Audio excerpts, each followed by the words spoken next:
यांना विनंती करते की आपण सत्कार करावा.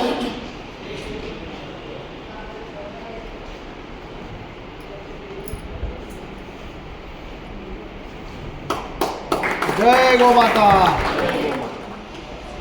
पुढील सत्कार प्रशांतजी काळे साहेब अध्यक्ष.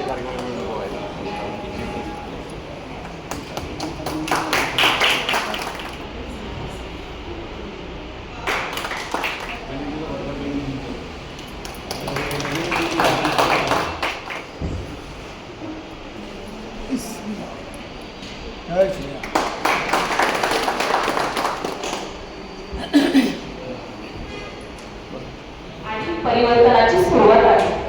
आज इथे उपस्थित प्रत्येक व्यक्ती गोमातेच्या संरक्षणासाठी झटणारा योद्धा आहे आणि आपल्या संस्कृतीचा खरा वाहक आहे.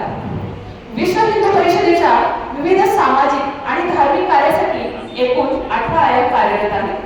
त्याचपैकी एक महत्त्वाचा आयाम म्हणजे गोरक्ष आयाम.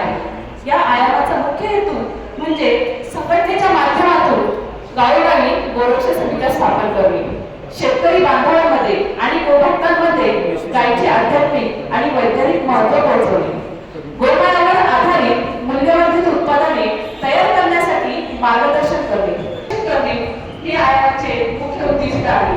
आणि या पवित्र कार्याला दिशा देण्यासाठी आपल्यामध्ये काही मान्यवर उपस्थित आहेत. आजच्या मेळाव्याचे प्रमुख विषय देशी गायीचे आध्यात्मिक व वैज्ञानिक महत्त्व, पुढच्या पिढीसाठी जपण्याचा एक प्रयत्न आहे. आजचे आपले पहिले वक्ते आहेत डॉक्टर सोमनाथजी माने सर. आपल्याला देशी गोवंश शाकाहारी सेंद्रिय शेती या विषयावरती मार्गदर्शन करणार आहे. ही संकल्पना जो काका यांनी गेली 10 वर्ष मांडत आहे. असे आपले बहुआयामी व्यक्तिमत्व जो काका यांना मी व्यासपीठावर येण्याची विनंती करते की आपण आम्हाला बहुमोलाचे मार्गदर्शन करावे.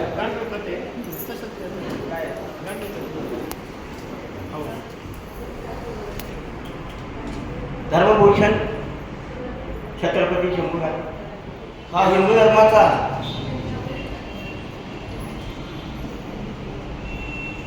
आचार.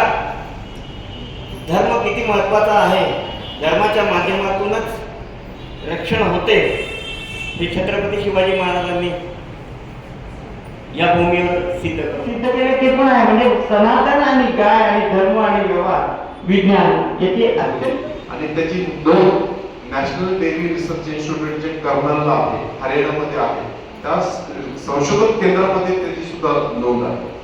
आता ती गाय म्हणजे सैवाल आहे. म्हणजे देशातली सगळ्यात जास्त दूध देणारी गाय आपण म्हटलं तर सैवाल, त्याच्या पाठोपाठ गीर पाहतो, राठी आहे, सातारकर आहे, लाल शिंदे आहे. अशा वेगवेगळ्या गायींचं त्या ठिकाणी आम्ही सगळं थोडं काम चालू ठेवलेलं आहे.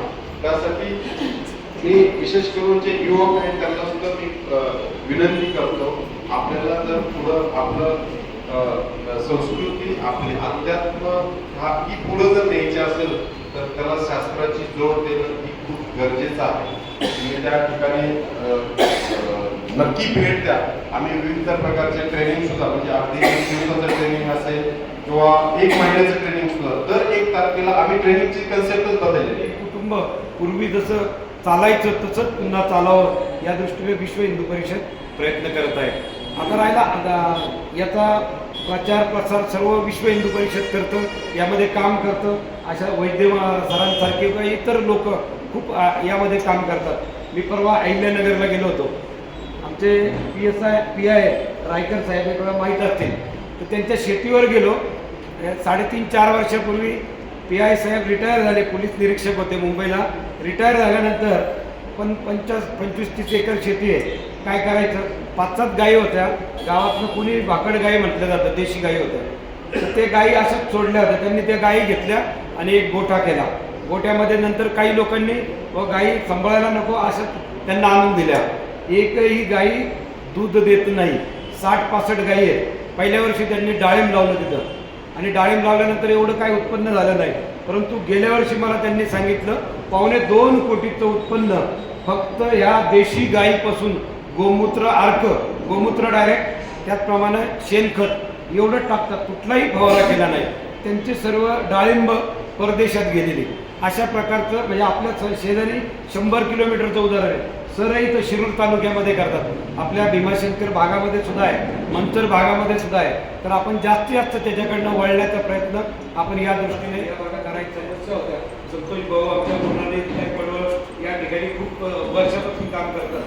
तर आमचं नुकतंच महाराष्ट्र धर्म स्वातंत्र्य विधेयक 2026 पारित झालेलं आहे. लवजिहाद किंवा इतर ज्या घटना पगार घेतो त्यावेळेला देशी गायचं दुधाचं उत्पन्न घेतो, तो फरक एवढा आहे. पण आता कोणता पगार घ्यावा, कोणता घेऊ नये हे आपण ठरवलं पाहिजे.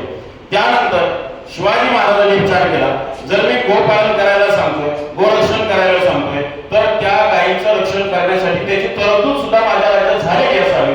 आणि म्हणून त्यानंतर महाराजांनी आणखी एक निर्णय घेतला की त्यावेळेला स्वराज्याच्या सरहद्दीतली जेवढी गावं होती त्या सगळ्या गावांना किमान 200-300 एकर प्रत्येक गावात गायन देऊन टाकले. खंडातील महिला ज्या राजवाडी लिंबा भागातून या ठिकाणी या गोष्टीला सगळ्या आल्या, त्या सर्वांचे मी आभार मानतो. त्याचबरोबर या जिल्ह्याची जी टोळी आहे त्या टोळीमध्ये या मेळाव्याचं आयोजन करत असताना आमच्या या गोभक्त महिला प्रमुख रेणुकाताई डोंगरे असेल किंवा आपल्या जिल्ह्याच्या कृषी प्रमुख आरतीताई काशील यांनी आता या कार्यक्रमाचं सूत्रसंचालन केलं. त्याचबरोबर छायाताई थोरात असतील, उज्ज्वलताई किल्लारी असतील, त्याचबरोबर पंचायताई तस्कर असतील, या सर्वांनी या मेळाव्यासाठी खूप मेहनत केली. राम जन्मभूमी की जय, श्री कृष्ण जन्मभूमी की जय, काशी विश्वनाथ सब भक्तों की जय, धर्म की जय हो, अधर्म का